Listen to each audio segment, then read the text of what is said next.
सभी विद्यार्थियों का स्वागत है।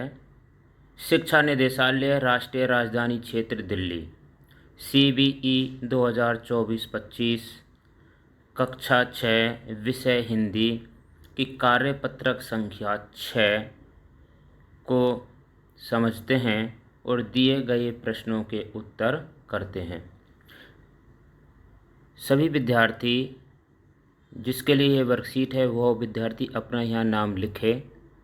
यहाँ कक्षा 6 अनुभाग यानी आप किस सेक्शन में पढ़ते हैं, अनुक्रमांक यहाँ पर लिखेंगे, यानी रोल नंबर यहाँ पर आप लिखेंगे। सबसे पहले हम गद्यांश को पढ़ते हैं। प्रश्न है कि निम्नलिखित गद्यांश पर आधारित बहुविकल्पीय प्रश्नों के उत्तर सर्वाधिक उपयुक्त विकल्प चुनकर लिखिए। तो पहले हम इस गद्यांश को पढ़ते हैं, समझते हैं कि भारतीय शास्त्रीय संगीत दुनिया का सबसे परिष्कृत संगीत है। परिष्कृत यानी कि एकदम शुद्ध संगीत है। शास्त्रीय गायन सुर प्रधान होता है।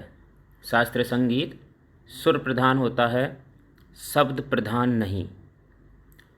इसमें महत्व सुर का होता है,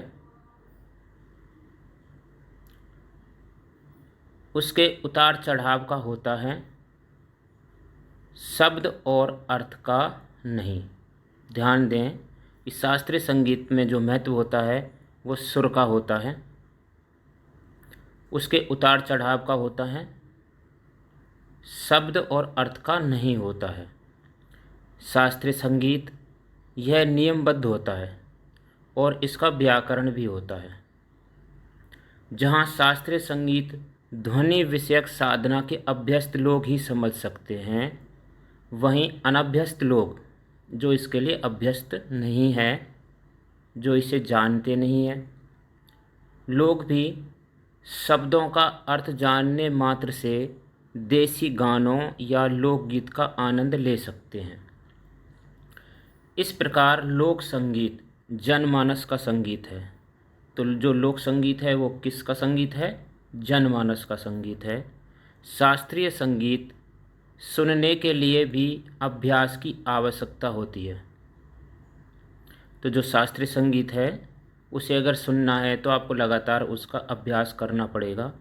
कुछ लोग शास्त्रीय संगीत से स्वाभाविक ही ऊब भी जाते हैं, लेकिन उनके ऊबने का कारण उस संगीतज्ञ की कमजोरी नहीं, बल्कि लोगों में संगीत की समझ का अभाव है। अगर आप में संगीत का समझ नहीं है तो आप ज़्यादा देर तक संगीत नहीं सुन सकते, उससे ऊब जाएंगे। सामवेद में संगीत के बारे में गहराई से चर्चा की गई है। कौन से वेद में? सामवेद में। भारतीय शास्त्रीय संगीत गहरे तक आध्यात्मिकता से प्रभावित रहा है, इसलिए इसकी शुरुआत मनुष्य जीवन के परम लक्ष्य मोक्ष की प्राप्ति के साधन के रूप में हुई है। तो शास्त्रीय संगीत की जो शुरुआत है वो मनुष्य जीवन के परम लक्ष्य मोक्ष की प्राप्ति के साधन के रूप में हुई है। ध्यान रखें, मोक्ष की प्राप्ति के लिए। ये आपने पैराग्राफ पढ़ा, गद्यांश पढ़ा। अब आप इस पर आधारित प्रश्नों को करें। प्रश्न नंबर 1, आप इनके जवाब कमेंट बॉक्स में भी लिख सकते हैं। गद्यांश के अनुसार शास्त्रीय संगीत की विशेषता बताइए। यहाँ 4 विकल्प दिए गए हैं। इन विकल्प को आप ध्यान से पढ़ना है और गद्यांश को पढ़ कर के इनके उत्तर देने हैं। कि जैसे शास्त्रीय संगीत की विशेषता बताइए, 4 ऑप्शन हैं। लोक संगीत ही शास्त्रीय संगीत है। शास्त्रीय संगीत सुर प्रधान होता है, यह इस गद्यांश में आया है। पॉप संगीत ही शास्त्रीय संगीत है, यह भी नहीं है। शास्त्रीय संगीत शब्द प्रधान होता है, ये तो बिल्कुल भी नहीं है। शास्त्रीय संगीत सुर प्रधान होता है, तो इसका उत्तर होगा ख।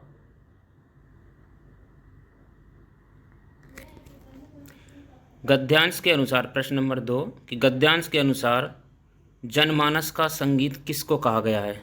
अभी आपने पढ़ा कि लोक संगीत को जनमानस का संगीत कहा गया है। उत्तर इसका ख।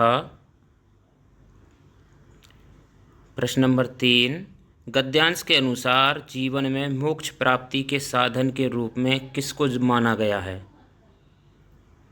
शास्त्रीय संगीत को। यहाँ पे लिखा हुआ देखिए गद्यांश के अंत में, शास्त्रीय संगीत को। उत्तर क। गद्यांश के अनुसार शास्त्रीय संगीत की चर्चा का वेद है, यानी किस वेद में शास्त्रीय संगीत की चर्चा की गई है? यहाँ लिखा हुआ है सामवेद में। कौन से वेद में? सामवेद में शास्त्रीय संगीत की चर्चा की गई है। उत्तर ग। इस तरह से आपने इस वर्कशीट को किया, समझा। अगर आपको यह वीडियो अच्छी लगे तो अपने दोस्तों को भी शेयर करें, चैनल को सब्सक्राइब करें।